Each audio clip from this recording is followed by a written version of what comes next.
There is only one thing on this earth more powerful than evil, and that's us. Hi, I'm Nicholas Brendan, and you're listening to the Buffy Back Issue Bin. Welcome to the Buffy Back Issue Bin, the show where we go through all the Buffy and Angel comics that are canon chronologically. I'm Zach. And I'm Emily. And welcome back from yet another hiatus. Did you turn on the microphone? It's on, yeah. Yeah, we're back from a... illness hiatus? I guess we could say it's a sickness hiatus. The listeners won't know, but... we know. Our... everybody got sick. Lack of pre-recorded episodes tells us we are slacking. Yeah, but it's not really our fault, because we both got rather unpleasant illnesses. You got sick and then you got me sick. Yes. That's how that rolls. But it manifested in very different ways. Let's not discuss it in detail. But in any case, we're both mostly better, somewhat. Whose was grosser? Being sick is gross all the time. I think mine wins on the gross scale. Yours usually does. Okay. But we're back, baby. We are talking the season 9 finale Of Buffy. The Vampire Slayer. Yeah. Not the Vampire Lair. No, that's Buffet. Buffet, my mistake. So, as per usual in this season, this arc is written by Andrew Chambliss with art by Georges Genti, and we're finishing overall pretty strong. Yeah, this is an Spoiler. Spoiler, it's strong. Spoiler, I don't dislike it. Okay, I don't think that's a spoiler, maybe. Yeah, for this season it might be. Anyway, this one's called The Core, this arc. And we open up with Dawn. I don't know why I said that so excited, like, and Dawn's here. I know. But Dawn is not really here. Dawn is in a coma, and she has turned gray at this point. She's fading away. Quite literally. And luckily, our good friend Willow, the magical witch, is back. With magic. Yes, one would be if you're a magical witch. Yes, but she didn't have magic for a while there. No one did. And Willow tries to bring Dawn back, and nothing she's doing is working with any kind of real permanence. It's mostly hit or miss. Yeah, because Willow's magic, while it's there, it's not very strong, and Willow doesn't quite know how to manipulate it yet. Because Willow is kind of the source of magic right now. She's coming in with a lot of Kirby crackle, but, it's not quite enough to bring Dawn back from the brink of non-existence. Yeah, I just learned what Kirby Crackle was the other day. I'm sorry, what? Kirby Crackle. You try to say it 7 times fast. You said Kirby Crapple. Like Cran Apple. We passed a lane today that was called Cran Apple Lane, and I enjoyed that. Yeah, you said Crapple. Whatever. It's not what you said. You were like, it's like a combination of cranberry and apple. It would be. You said Crapple. It would be. Buffy's basically like, Willow, you left without saying goodbye, and you came back, and you still can't fix Dawn. So she's kind of just disappointed with everything. Yeah, because everything's about Buffy in this world, isn't it? It's literally called Buffy the Vampire Slayer. Yeah, I guess. Wow, you're so picky now. They don't know that. You're so the picky. The characters don't know that. I feel like they should. And then Xander pops up with a bloody face. He's like, oh no, Simone and Severin, they tried to get me to turn to the dark side, but I definitely didn't do it. Side note, I totally did. Okay, as a totally unrelated aside, seeing Xander's eye patch made me think of this. First of all, did you know there's a pirate party in Iceland? No. There's a pirate party, but the leader of the pirate party, she had an eye accident right before she had to go on TV for a debate, so she had to wear an eye patch for medical reasons before she went on this debate on TV. It's like one of those things you need to clarify ahead of time. Like, hey, yeah, I know I'm wearing an eye patch. She did. She was like, my 2-year-old scratched my cornea accidentally, and so I'm wearing an eye patch on TV as the leader of the pirate party. So yeah, Xander says he's not betraying Buffy, even though in the last arc we saw very clearly that he is betraying Buffy. And he gets real uppity about it. Buffy's like, were you not tempted by their offer? He's like, how would I ever be tempted by their offer of returning Dawn to her former self? How dare you? We've been best friends forever. I would never do that. Side note, I suck. Yeah, it's not great. You want to deal with the Dawn and Xander relationship now? We can, sure. I don't like it. I don't buy it. I just find it odd and I don't know. It feels more like... So the Xander and Anya thing made sense. Xander and Dawn feels more like Xander is using Dawn as replacement Buffy. This, I don't know.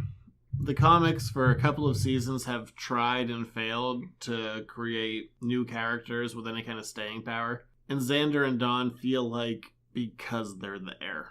Yeah. Which isn't a good basis for a relationship. It doesn't really make me care about them, and I don't really care about their motivation to either stay together or be apart. Like, just because two people are around each other doesn't make it a basis for a relationship. I know. And it's hard it's hard, but there's very little lead up to it. Like, all of a sudden... Basically none. Yeah. So it would be one thing if that whole time that Xander was with Renee, was that her name? Yeah, I totally bought the Renee thing. Right, like, that all made sense. But if that whole time, like, there was also an undercurrent of Xander and Dawn, like, Xander and Dawn are getting closer as just people and whatever. But that doesn't happen. Then all of a sudden they're just together. I don't know. I just feel like this is because they're there and established and we have difficulty making new characters.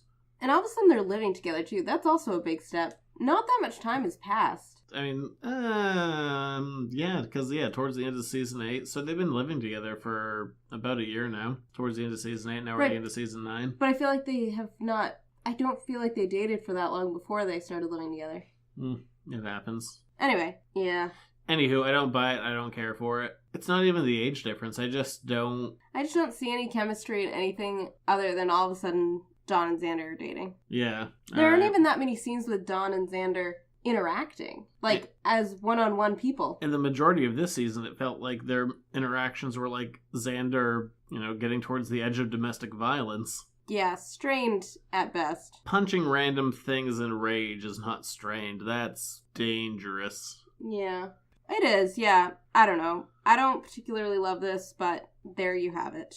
Well, Buffy and Xander are arguing about who loves Dawn the most. An explosion happens. And Willow has kind of brought Dawn back. Sort of, kind of, not really. She's still super pale. It's basically like Willow woke her up out of her coma, but didn't actually solve any of the underlying issues. Dawn, with limited memories, doesn't know what to do.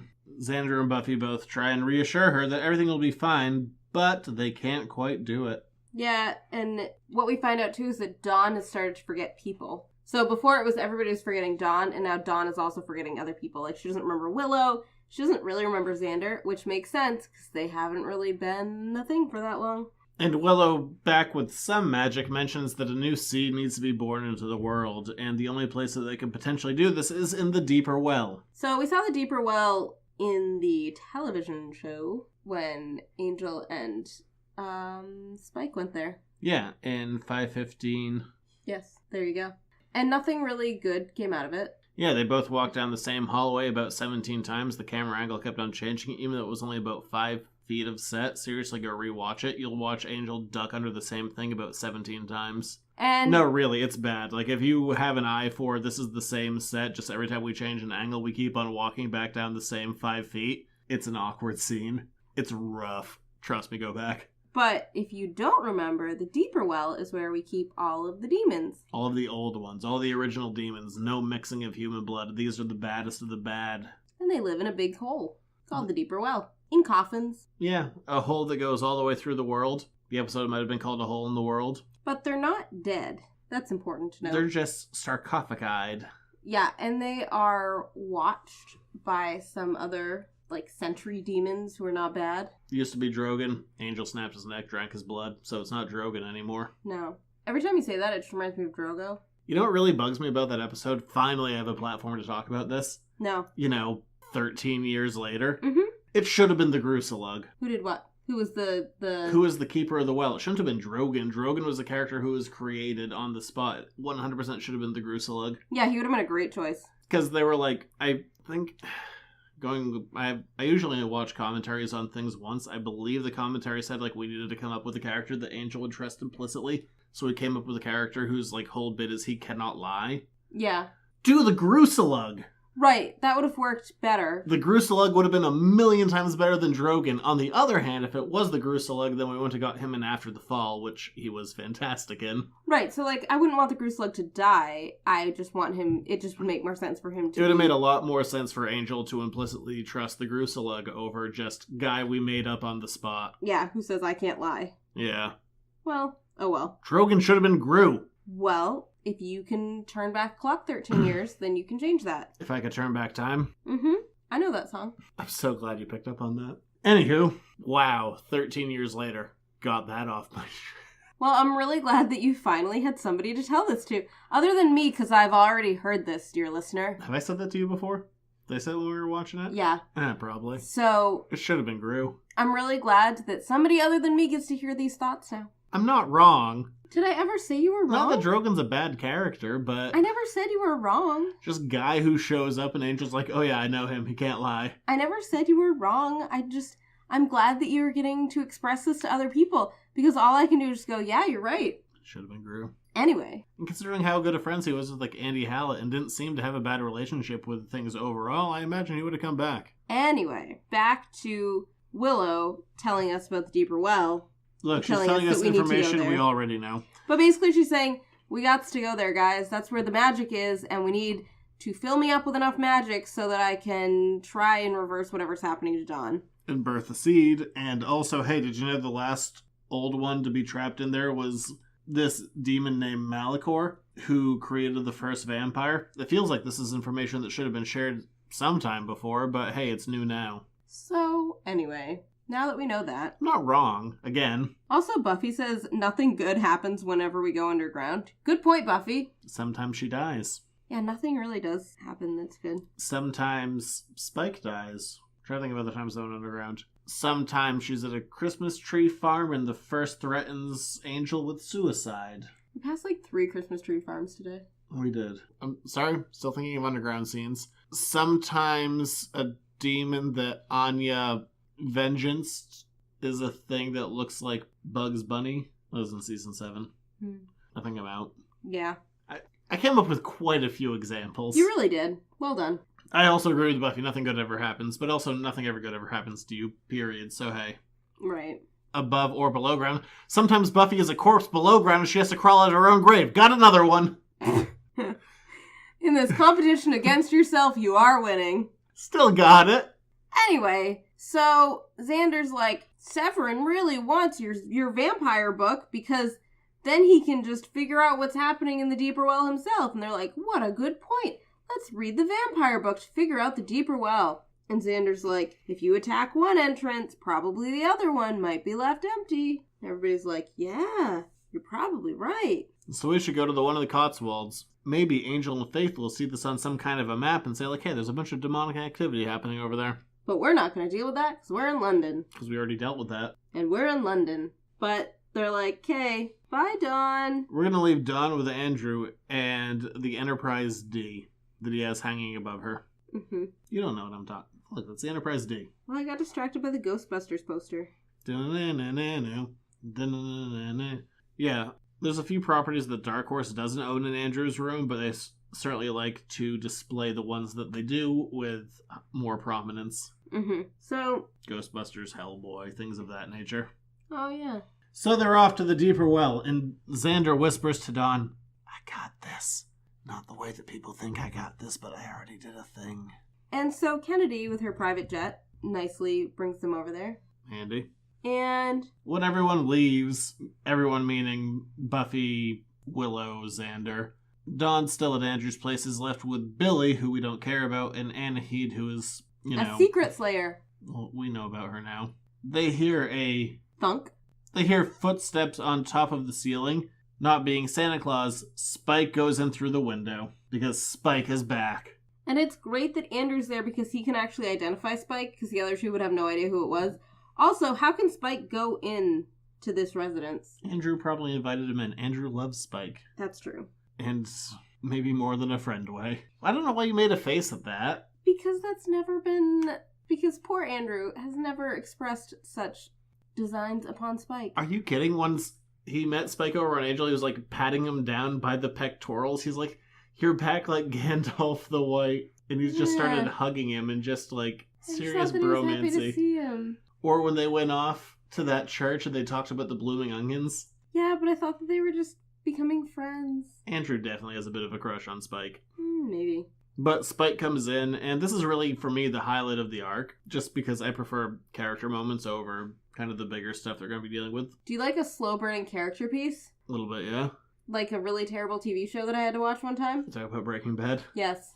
Yeah. Yeah. It's a bit of a slow burn. Do you know how many times you used the phrase slow burn when we were watching that? Probably every other episode. Probably every episode. Every single one. Why won't you watch Better Call Saul with me? Ah, so weird, huh? Spike comes in through the window, just says, where is she? And like, Buffy's gone. He's like, I don't care about Buffy. I'm here for Dawn. And Dawn doesn't remember him. But Spike still remembers Dawn. And he's going to be there for her. Which says so much about the character for me. Like, I don't care about, like, Spike trying to be, like, the hyper cool or a Spike as, like, the slapstick character that you beat around. The Spike that works for me is, well, I guess two versions of Spike. One, the petty version with Angel, and two, the guy that cares about the people close to him. Mm-hmm. Like, those are the versions of Spike, and those aren't mutually exclusive. Like, those are the sides of the character that I enjoy the most. That's true. I've heard that many a time. I mean, there are the other bits of him, too, but for me, those are the ones that just work. That are the most endearing. Yeah, the petty one's real endearing. You love it. I love it. I think it's hilarious. It's literally your favorite thing. I love him and Angel just... But while Spike is caring for Dawn, everyone else arrives at the deeper well, only to be met by D'Hoffryn's council, who are none too happy. Yeah, and there's like at least 40 of them. More than there were before. Yes. And Buffy basically says, to heck with this. I'm going inside. We're going to do some fighting now. And D'Hoffryn's like, just kidding. We're here to stop you. So it's 3 of our intrepid, I don't know what. Slayerettes. Slayer and the Slayerettes versus like everybody else. Oh, we're going old school with our references. With the Slayerettes? Yeah. Yeah. And while they're at the main entrance of the deeper well, ready to throw down, we see that D'Hoffryn and Severin are at the back entrance, where just the little girl with the balloon are guarding it. Yep, which is in New Zealand, by the way. I don't know if I ever realized that. And so we realize the depth of Xander's betrayal. And we open up our next issue with a bunch of hacking and slashing. Seriously, it's just blood and the scythe going through limbs, and Buffy just being splattered with blood while Willow's zapping people. And Buffy's like, I have to get in there. I have to go in. And D'Hoffryn's like, nope. That's really what happens. Word for word. Look, there's a big old fighty fight. Yeah. So meanwhile, Xander's behind a tree, texting Simone and Severin, are you in yet? And they're trying to get past the little girl with the balloon. And as they approach her, this talking balloon that we've been such a fan of explodes into a giant, I don't know... cloudy demon thing? Of guts. Yeah. Big old demon of guts. And Severin grabs the little girl from behind, zaps her power, and the deflated balloon sinks to the ground. I liked the balloon demon. I thought that was I was really sad that the balloon died. Just as a whole, I thought that was a really cool design. Me too. You know, and now that we're in 2017 and red balloons are all the rage again, it was nice seeing a red balloon prior to that had a little bit of mystery. Mm-hmm. Yeah, and that could talk. That was fun. And they didn't all float down here. I have never read it or seen it, so that doesn't really mean anything to me, but I'm glad that it means something to you. I still haven't seen the new one. But in all fairness, I've read the book and I saw the 1990 miniseries. I feel like I have a pretty good grasp on the story. And so Simone and Severin need more time. I'm not really sure what for, but they do need more time, theoretically. They need more time to get inside of the deeper well so Severin can go back in time to save his girlfriend and Simone can remove the threat of Buffy. Or so we believe. Right. So, meanwhile, back at the home base with Andrew and Billy. And Anahid, and Spike, and Dawn. Cute Devin Skypes in, and he's like, Billy, you have to come back home. We're dealing with something really big here. And Billy's like, no, I can't come home. I'm dealing with something really big here, too. And Andrew walks by with a plate of chocolate chip cookies. What I really love about the end of the season is Billy is kind of working his way out of everything, and they need to come up with a reason to get rid of him. They're like, oh no, things are bad in your hometown. Please leave the comic. Yeah, because the zompires in Billy's hometown are now eating people, and they don't need invitations to get into people's house. Which we talked about before, like, do zompires not need an invitation? It is now established within the canon that no, they do not. Yeah, it's not great. So Billy and Anahid are like, just kidding, we're gonna go back home. And back home, meaning back to Billy's home base. And so Dawn and Spike and Andrew are the only ones who are now going to be left. Dawn has barricaded herself. In San Francisco. Yeah, Dawn has barricaded herself in a bathroom because she's just miserable. She can't remember who she is. She can't remember anything, and she's slowly disappearing. It would be a terrifying concept, like if you were to lose your memory of yourself and you just have people berating you, like, no, you're this, you're this, you're this. And Spike starts to talk to her through the door. And he starts to tell her about herself in all these stories. And it's so lovely. It's mostly season 5 stuff. But it's still lovely. It is. I like it a lot. My favorite relationships with Spike are the ones where he's not trying to sleep with someone. Yeah. Or Angel. Yeah. I kind of like him and Gunn. Spike and Gunn? Yeah. Yeah. I don't dislike Spike in anybody. Yeah, I guess. I don't think there's any active one that I dislike, but I like him and Giles a lot when they were living together. I don't think that there's a bad mix in it. Spike and Xander is kind of meh. More like Spike doesn't have any patience with Xander, which is fine. Sometimes I don't have patience with him either. Yeah, let's wait till next season. But we return to the battle, where things are going uphill, downhill, I don't know. It's kind of hard to tell. There's a big melee. One way or the other, Buffy is killing a lot of demons, and Willow is certainly doing her fair share.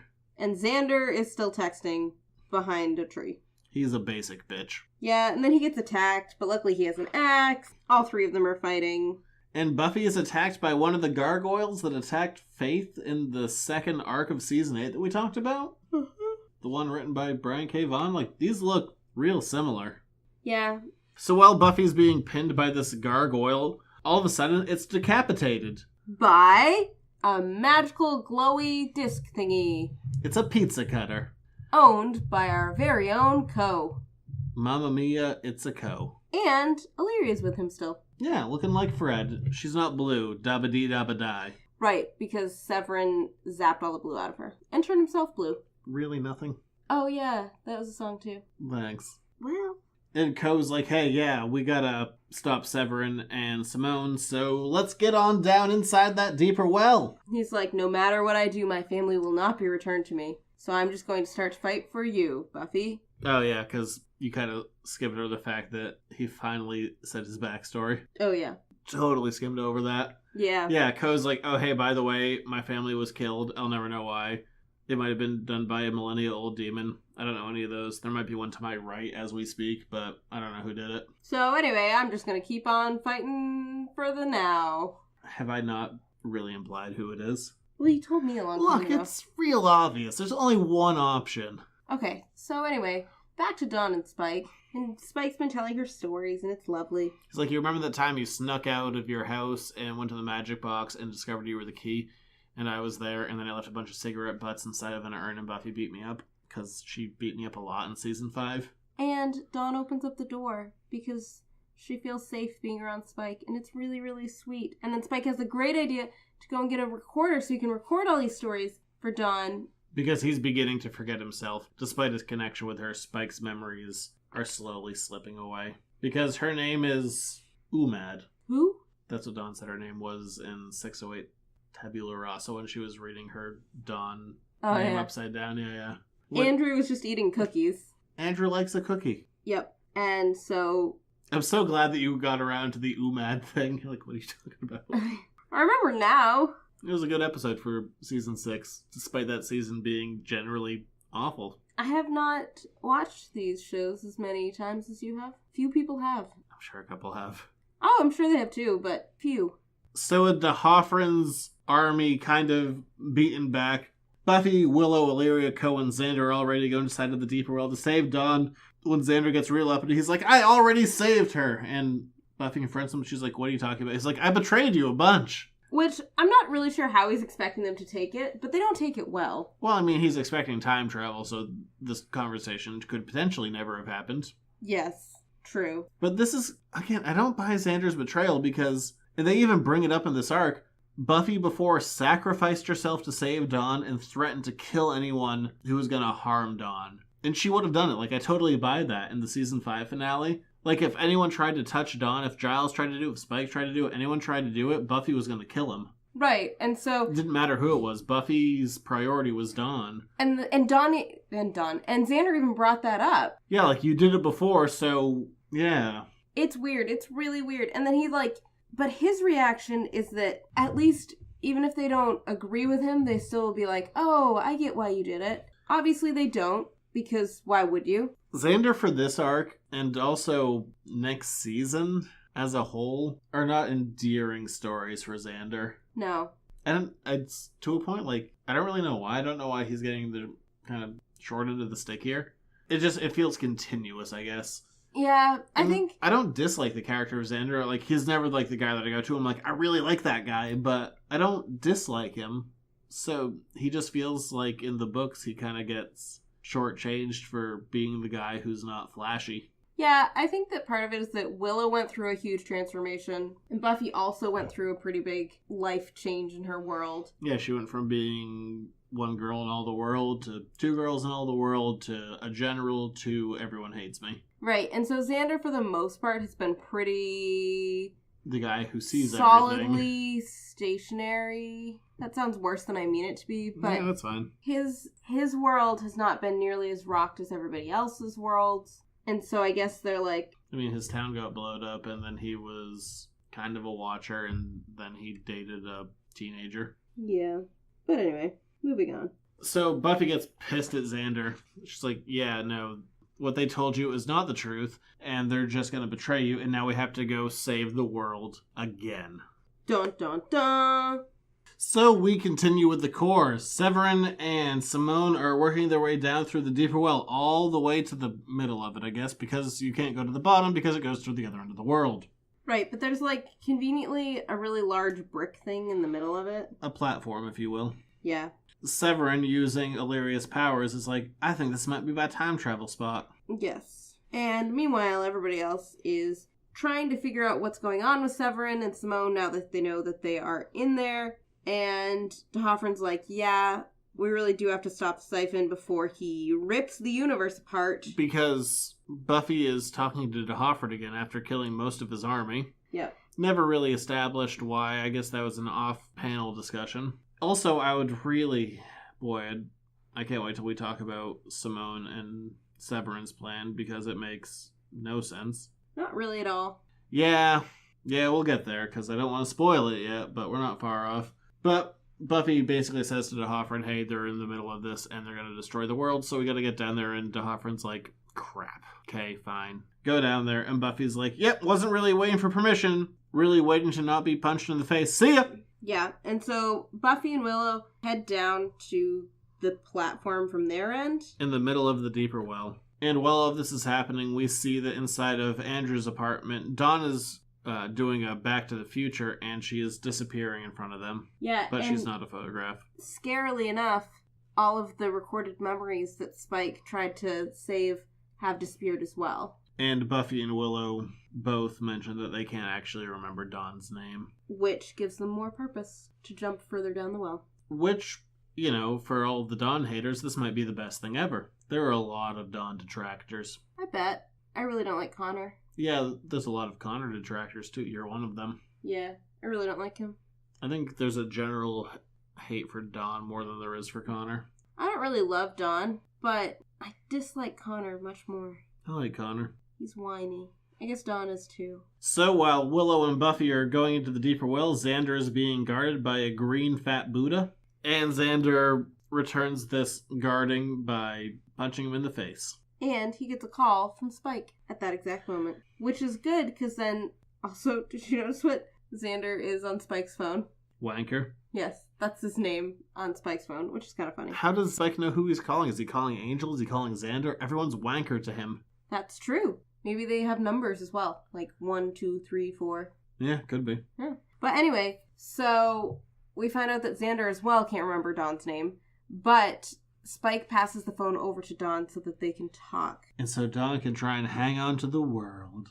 And inside the deeper well, Simone abandons Severin. She's off to find someone. Maybe we mentioned the someone earlier in this arc just to pre-establish it. Maybe we didn't.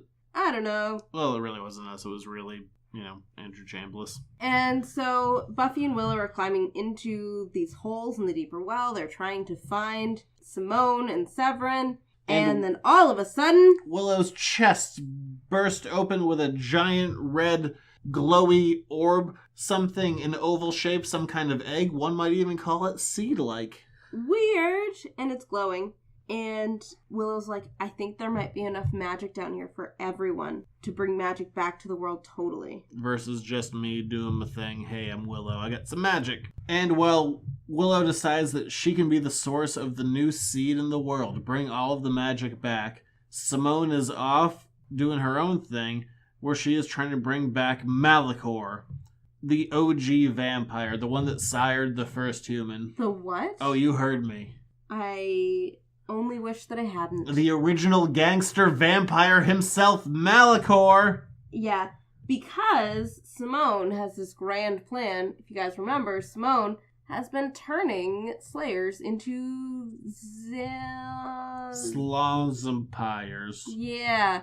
She's been turning them into vampires, but they're zompires because the zompires plus Slayer means whatever you want to call that. And so, Simone has a grand idea. So let's talk about that, because, look, we already know that her kind of general grand plan was to become a slay zompire herself. But, like, the master. So what the hell is Severin there for? I think she needed him to be able to get into the well. No, it's just a door. You walk in it. Yeah, but she needed him to be able to, like, get through all of the defenses to get into the well. No, you just duck under the same rock 17 times because the set isn't that big. Well, in the non-setted version of it, there's the little girl with the balloon. How is she going to defeat the little girl with the balloon? She's a slayer. Kill it. Yeah, but I think she had him there as, like, protection. Slayer. I don't know. Slayer with guns. It's not me. I didn't come up with this plan. Stop trying to defend it. It's a dumb plan. Severin is useless? Can we just call him useless? Well, he got them in there. Did he? Is he actually... Yeah, he blowed up the little girl. Is he in any way necessary for this story? He's more brute force than anything right now. Compared to Simone, who's been nothing but brute force? He's basically a giant battery. Stop trying to defend it. He's useless. He is a useless character that adds nothing. He should have died when he was first shot by Dowling. So, just so we're clear, we do actually kind of like this arc. I do. As a whole, I really do, but I just think Severin is useless. I think that I never really liked him, and I'm not ending this arc liking him anymore. I dig him stealing Illyria's power, and I dig him manipulating Buffy to be, like, earlier in the season. Mm-hmm. When, like, he first showed up, he's like, oh no, I know about a nest of zompires. You're guilty, so why don't you come deal with this guilt nest? I guess my bigger thing is that I don't really understand. Simone keeps acting like she has this giant grand plan. And I feel like this is the moment when I'm supposed to figure out what her giant grand plan is. And I'm still a little fuzzy on the details. Basically, she wants to be a slay zompire vampire, but why? But she wants to be a pure one, so she has to release Malachor to kill her, so she's not mindless. But then is her plan to release Malachor on the world? But then, like, why? Why does she want to do that in the first place? To prove she's better than Buffy? This is all weird and nonsensical. Right, at least Severin, I don't really enjoy him in this arc in particular, but I understand that he wants to try to get enough magic to turn back time so that he can make his girlfriend not He at least has, motivation. I understand the motivation very clearly. Compared to Simone, I'm a little fuzzy on. I want to be the very best like no one ever was. Yeah, it's just weird. It's like, you I didn't get want my to be Pokemon reference. No. In all fairness, I know next to nothing about Pokemon, but I do know a theme song.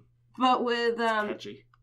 With Simone, it was just basically like, I want to be the opposite of Buffy, so the opposite of Buffy would be Faith. Or, I guess, a vampire slayer combo. So Simone has raised Malachor, which is attacking what remains of D'Hoffryn's army, so maybe Buffy shouldn't have killed all of them. And he is large and in charge. He's about 30 feet tall, and he is bat-like, but with arms and legs and a big old bat face. Yeah, he does look like a giant bat, though. That's true. I would never have thought of that.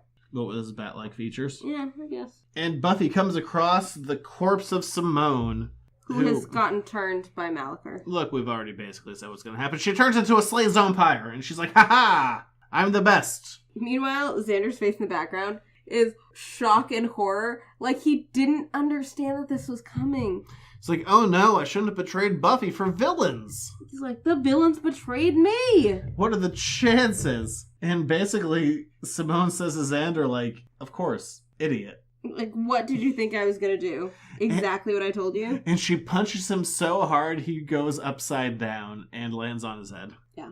And Xander, like he's Angel or something, just says, Buffy. I know. It's not great. It would have been better if he would have come up with Dawn at that moment. Yeah. Whom he's supposed to be saving. Nah, that's a real Angel moment. I'm just going to, say someone's name because I have nothing else to say. Softly, while I'm dying. Angel's more of a yeller, but yeah. That's true, I guess. So, Willow goes flying through the deeper wells, trying to find where the magic is, and the magic is inside Severin. See, so he's like a giant battery. That's basically what he's there for. The magic was inside of him all along. Is that a song, too? No. I feel like it is. It's just a dumb cliche. But Willow finds Severin. Severin is there, and he's just also quietly saying people's names. Claire, this time. His lady friend, who's dead. Because she was a zombire and then died because he took the zombire out of her. And Illyria and Co are helping the fight against Malachor, and Illyria says, "I'm out, bitches," and runs away. Kind of. Or she says, "Severin can't contain my power. I have to help." Pretty much. Because he's gonna end the world, and I'm kind of part of it, so I'm not down with that. Yeah, so she abandons the Malachor fight. Which is basically a lost cause. Everyone's dying. Right. So she abandons that fight to go try and save the world from the other way by not letting all of that power overwhelm and explode. Basically out blowing of up, blowing up the world from the inside out. Yeah. So we find out some bad news about that seed. So we're like, yay, a seed. The seed will save Dawn. And then we find out the seed doesn't have enough mojo behind it. Yeah. And that, in fact, the seed, because the seed can talk? Look, we're going to deal with magic as a being next season. Okay. Well, anyway, the magic tells Willow that the seed needs millennia to kind of get its life together. So it needs some gestation. Right. And so there won't be enough magic for the world for thousands of years. Which is no bueno because Dawn has about 36 seconds. But what human battery full of magic do we have down here with us in the new seed? Thank God. That Severin is there. Yeah. Whoop-de-doo, I guess. You seem less excited about Severin now. Look, I'm all for bringing magic back to the world and the Ark being like this big bad thing of like the first vampire and all this crap, but at the same time, there's a lot of plot convenience and a lot of lacking motivation. There is. I mean, all that it would have taken is for the seed to actually just be powered up when it was first created, and then we would never need Severin. Yeah, we could just cut him out of this crap entirely. But it will be very useful in a moment. On the other hand, there is something that happens next year coming out of this that, you could have written another way around it, but either way.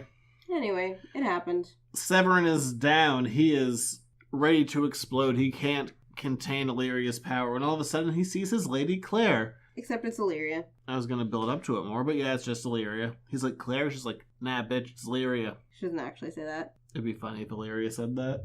Yeah, but I can't ever imagine that.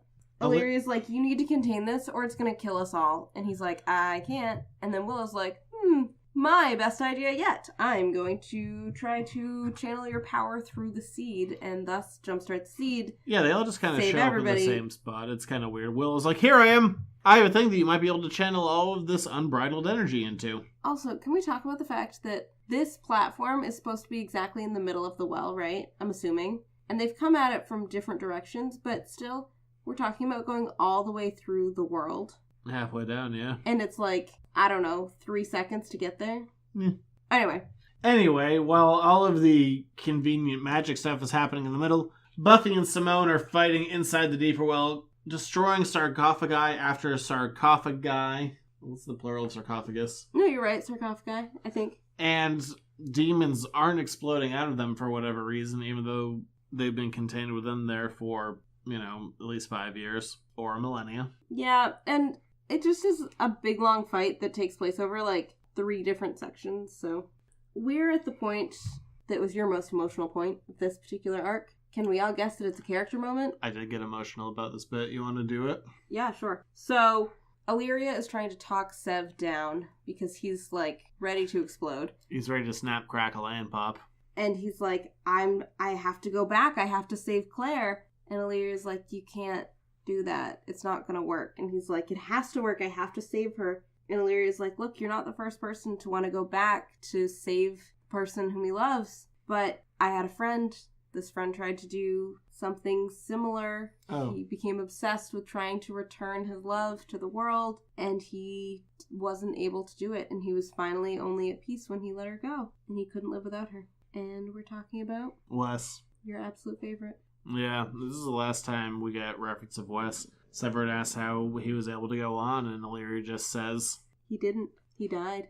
And we have a flashback to Wesley's last scene living, like pre-after the fall, when Illyria is pretending to be Fred, cradling his dying body, as Wesley hears a lie going into death, meant to comfort him. Mm-hmm. And if that doesn't make you well up a little bit, you're an inhuman monster. And so Sev is like, okay, what do I need to do to save the world instead of destroy it? Nice turn on this, Sev. You're doing crappy, for the most part. And Willow leaves the seed with Illyria and Severin, and Illyria is going to help him channel the power of his magic into the seed to save the world, and tells Willow that she needs to go. And Illyria is ready to sacrifice herself for the sake of the world. Big turn for Illyria. I also buy it. Also, I enjoyed this moment where Willow says, gotta say, not what I expected from someone with the last name, the Merciless. Also, I really just enjoy the idea of Illyria's last name being the Merciless. Illyria the Merciless. Yes. But it's true. It's not what Illyria would have done prior to all of this happening with Wesley and everything. But I totally buy that she's doing it now. Especially, we don't reference it directly, but with the stuff from After the Fall, where she gets flooded with everyone's, positive memories of Fred. Yeah. That she would want to save the world. That Illyria isn't... she literally went from being willing to destroy everything to sacrifice herself based on people loving Fred, and I buy that. Mm-hmm. Yeah.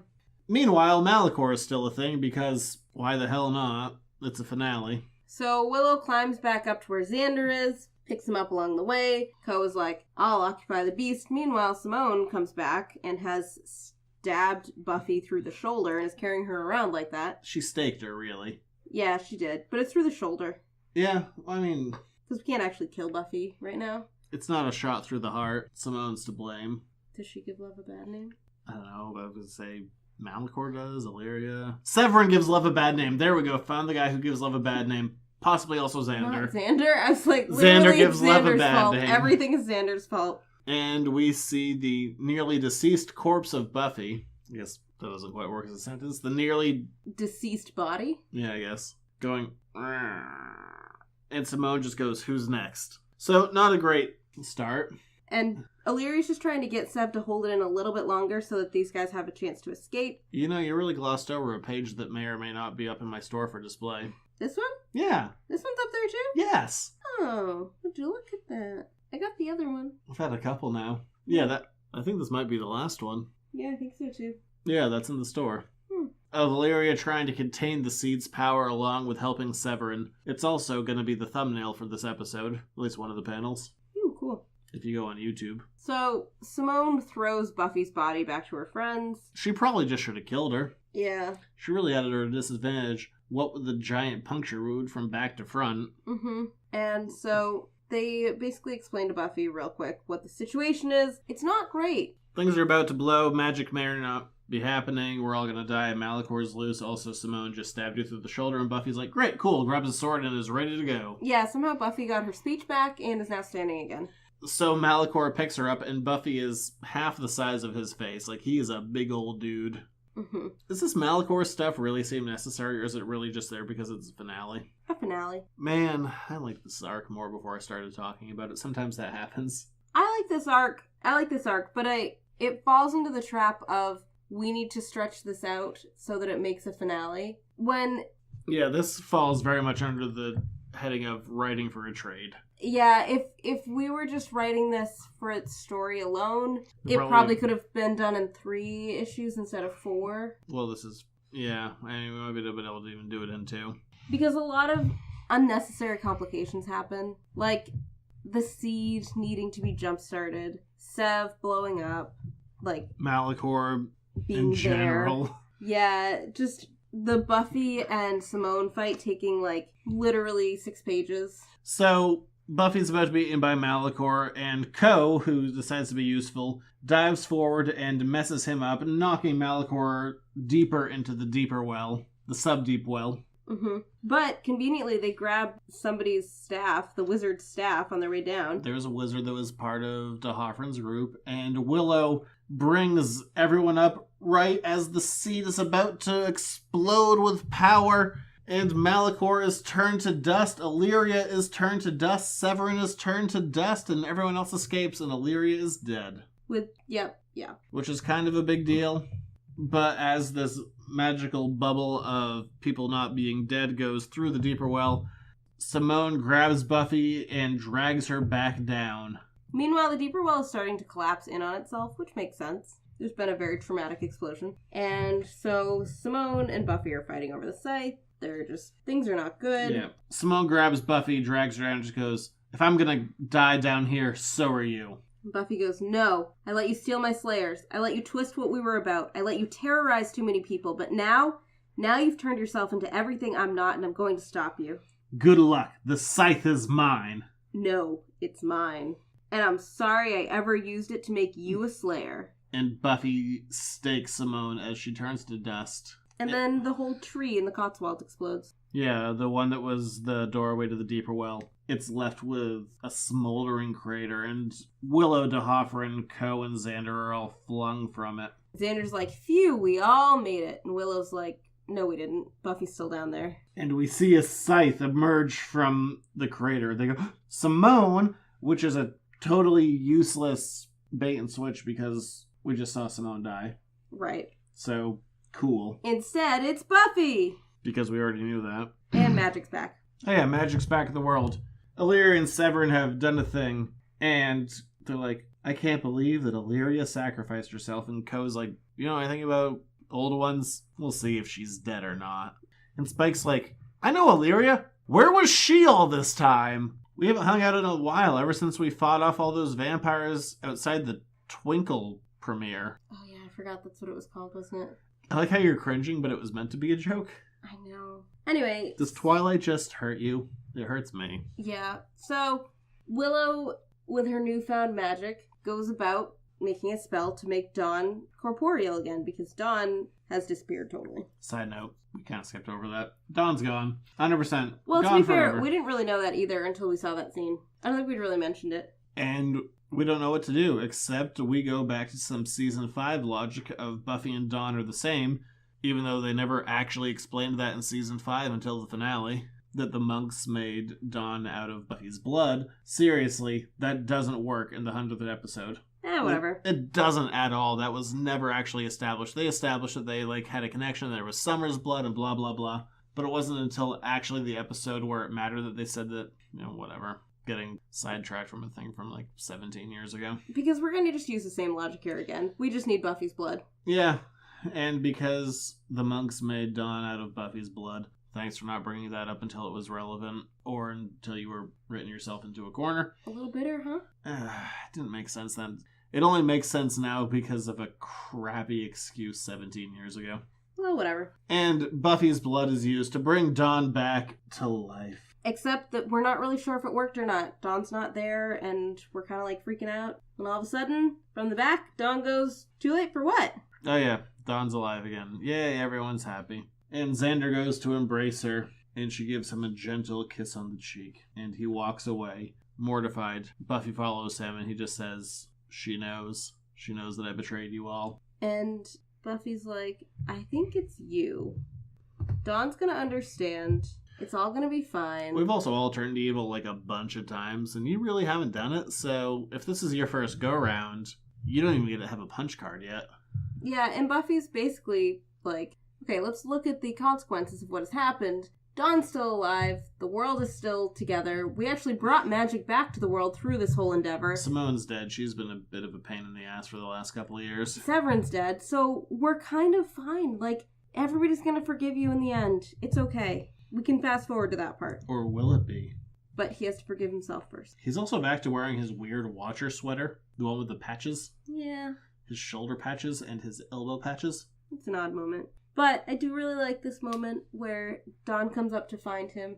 And she's like, what happened? What's wrong? I don't even get it. And Xander's like, I think we should have at least 24 hours together before I complicate things. That's kind of sweet. Yeah, but speaking of things getting complicated... They go back to the vampire book to check some things out. The vampire book. Yes, the vampire book. And to check some things out. Except that they open up the book and it's totally blank. Because there's a new seed, they've totally rewritten how magic works. So, sorry about that, guys. Whoops-a-doodle. We'll see what that causes us for problems next season. And we end Buffy Season 9 with a girl who has recently been sired, turning into a vampire, killing the zompires around her, going into the sunlight, turning into a bat, and crashing through a window. So, things aren't looking great. So, the opposite of everything we know. Let's just break all the rules.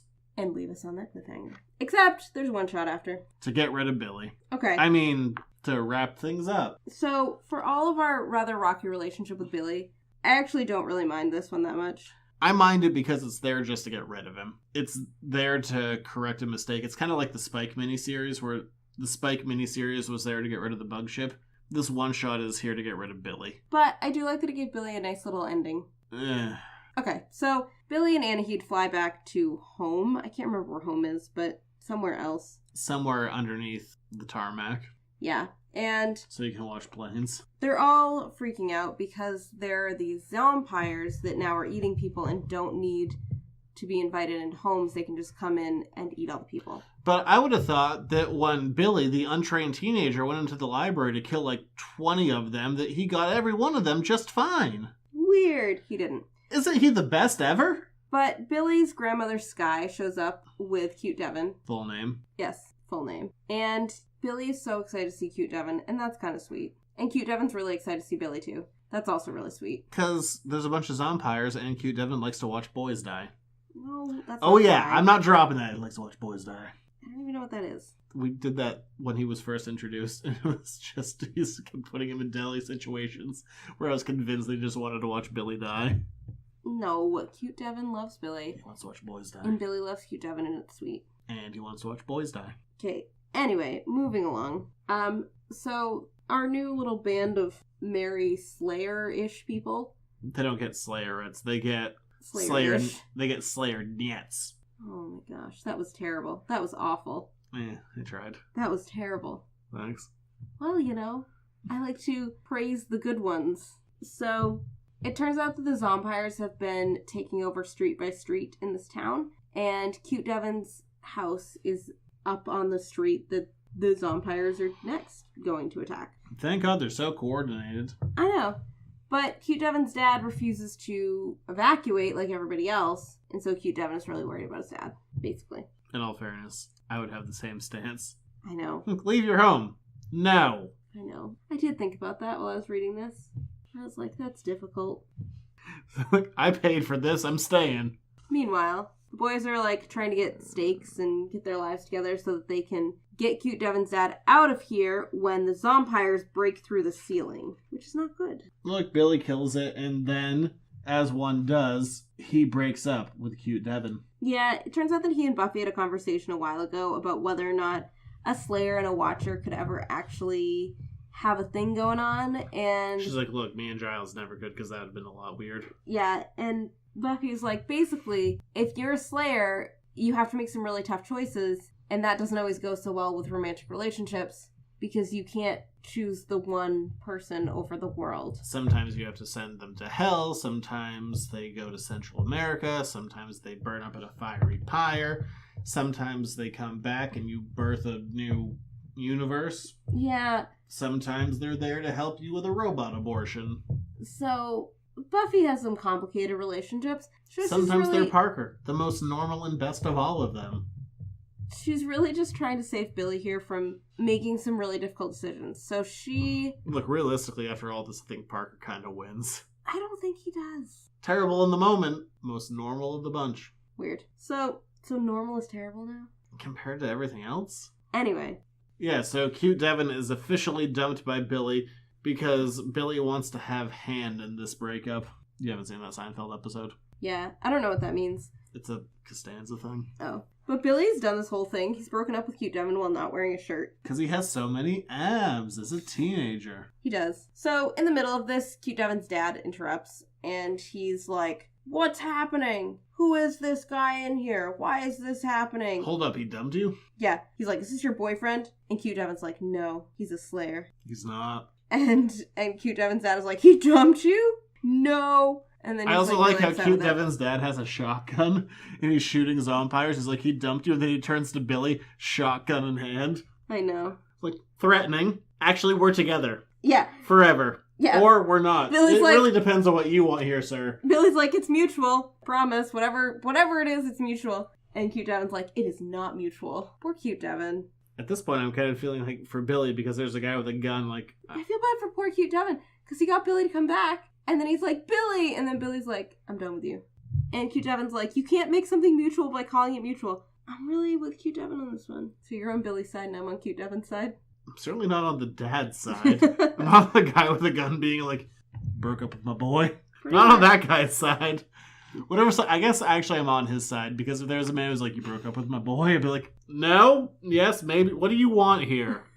I'm on the side of me not being shot is. Yeah. That is my side. And while all of this is going on, the vampires are still attacking. Skye drives her hippie van through the vampires. But she's managed to stick a whole bunch of wood into the front of it by driving through a fence. So it's basically like a driving stake van. It's like Gunn's truck. Yeah, it's really helpful. Let's just keep referencing Gunn until he comes back. Yeah. Guess what? Not gonna happen. Yeah. I know, bummer. I like that Cute Devin here is like, you know what? Buffy's not always right. It's like, I adore her as a person and as a strong blonde concept, but this time she's wrong. And I kind of like that somebody in this world is like, yeah, Buffy's not the be-all and end-all. I do actually appreciate that. I do too. I actually quite like Cute Devin. You know what would suck? Now that I'm just talking about Gunn out, because we Can don't Cute Devin in our world. And by in our world, I mean the Buffy world. get rid of Billy, bring in Cute Devin. We're bringing Billy and Cute Devin. But I feel like Billy... I don't like Billy. I feel like Billy needed Cute Devin to make him... Does Cute Devin need more Billy, fun. though? Because the answer is no. I like Cute Devin. So now you're on Cute Devin's side again? I don't like Billy. Billy sucks. Billy is just trying to figure out who he is. I like Cute Devin, though. You know, we can kind of talk about it in a minute, but just thinking about the series as a whole, like, right now there hasn't been a season 12 announced, because we're recording when season 11 is still happening. And how disappointing it would be for some characters, like, if there was just nothing else, like, with no kind of wrap-up, no kind of anything, like, how disappointing it would be for, like, Gunn or Connor. Yeah. Like, if there was just nothing else. Yeah. And at this point, I don't know, and also the season 11 finale hasn't happened yet. I think by the time this episode comes out, it probably will have. In fact, I know it has. When do these things get announced? Depends. Okay. Well, keep us posted. I don't know. I mean, we're still a little ways away from the end. Anyway, back to Cute Devin and Billy. Oh yeah, So Billy sucks, Devin is fun. I think that Billy would be more fun if Cute Devin were there all the time. Anyway. And as they're all about to die, Skye drives through all of them with her new gun van and kills all the vampires. Yay! Yay, Skye. So they jump in the van, Skye drives them away, and while this is all happening... Billy has a vision of the first Slayer. With fire. Because maybe he was a Slayer all along. And so he rushes into the vampires and yells, "Get away from my boyfriend!" and then lights them all on fire. Yeah, and kills everyone. Yeah.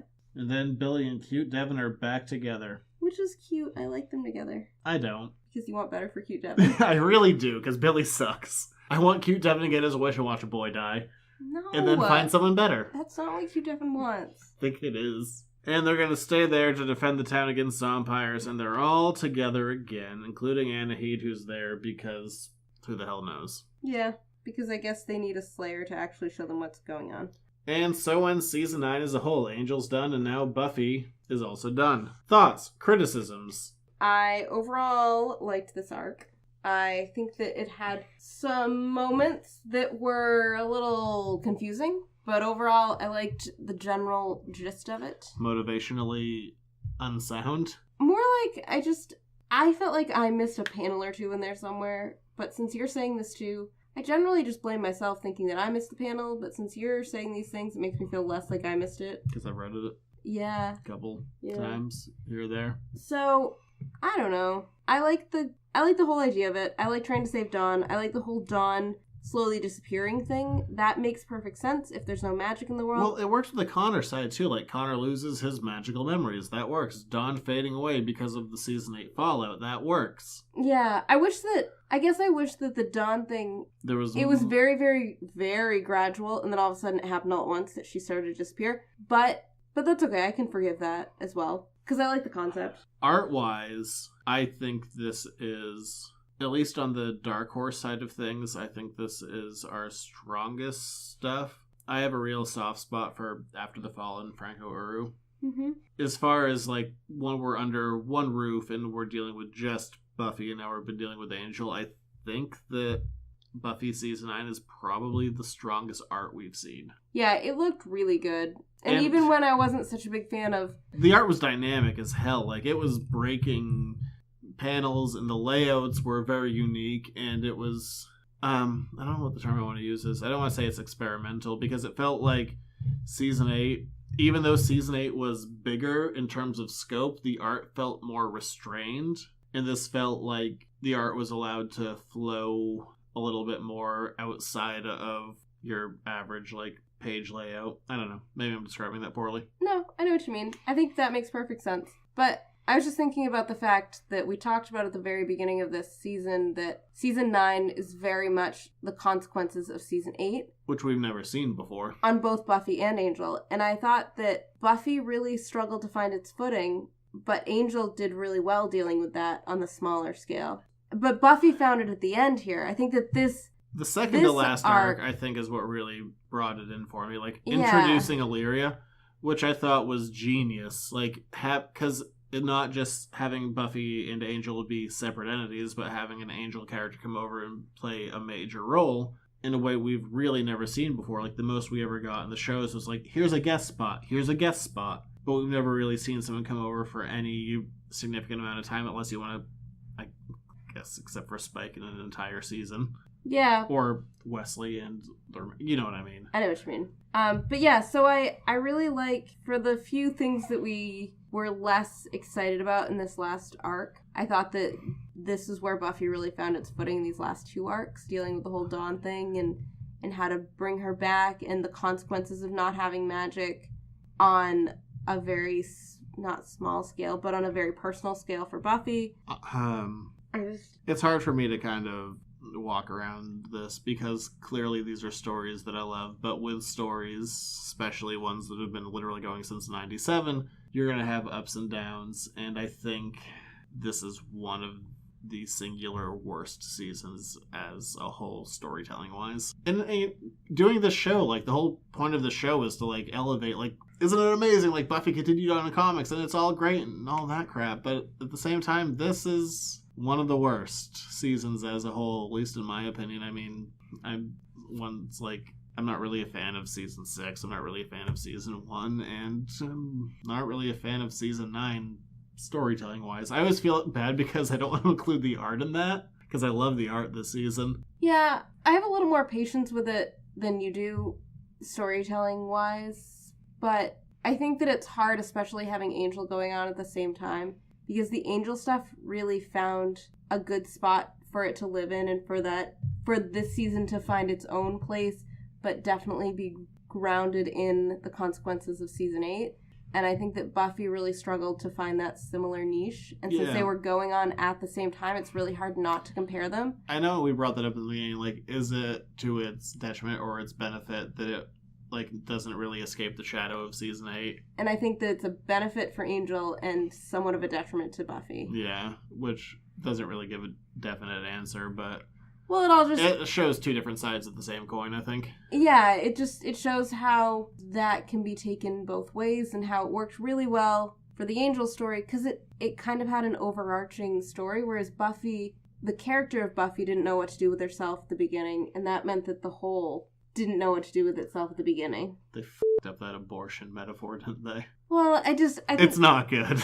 They tried some things and they fell flat. Even like Barry and Billy, they tried some things and it fell flat. Like, even Dowling. Like, Dowling isn't bad on paper, I guess, but he's not really going to have a role in the future.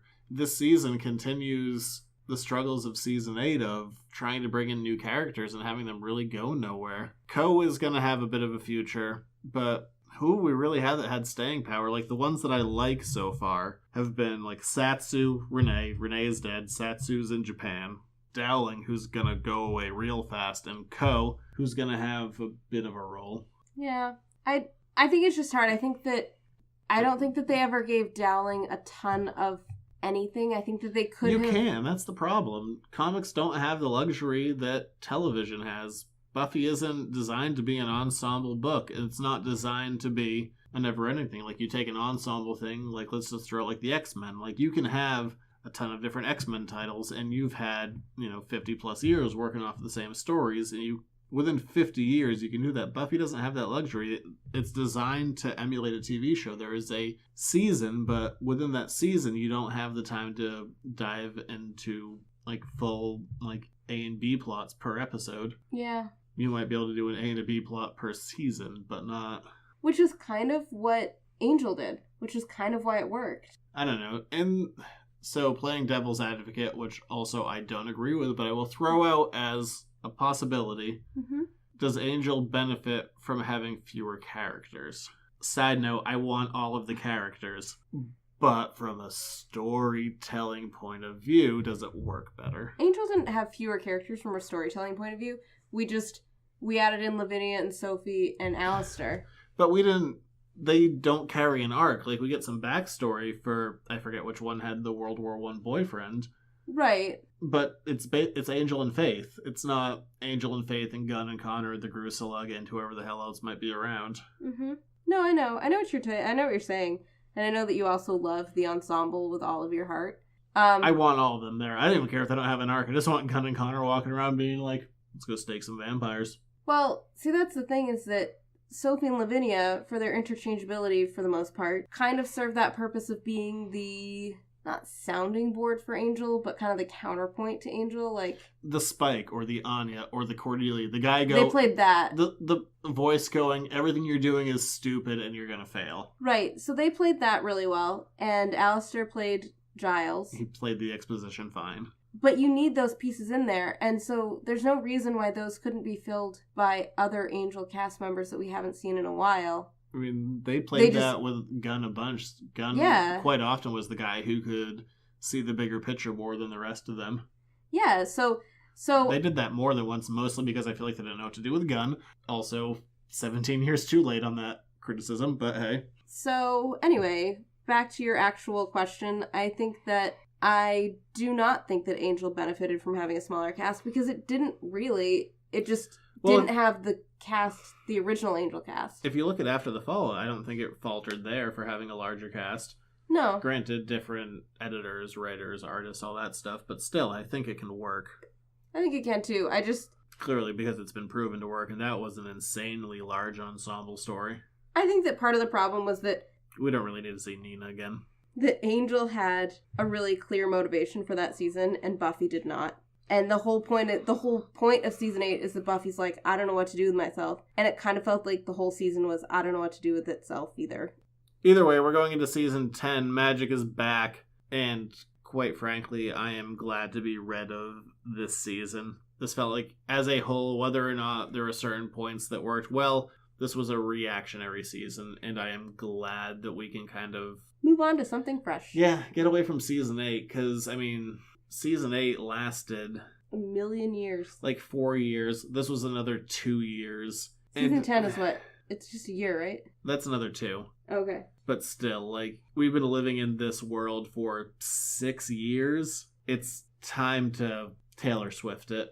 What does that mean? Shake it off. And on that note, friends, where can we find us? Yeah. EditorsNoteComics.com on Facebook, Instagram, Twitter. If you want to get the show a week early, go to patreon.com/EditorsNoteComics. $1 a month will get you this show a whole week early every single week. Find out what's happening in Season 10, a generally superior season. And also just say hi to us, because we like that. At editorsnotecomics@gmail.com or those social media thingy bobs. New creative teams next year. But still us. Yeah. On this end. So, see you then. We'll be back. Let's talk about some stuff. Bye.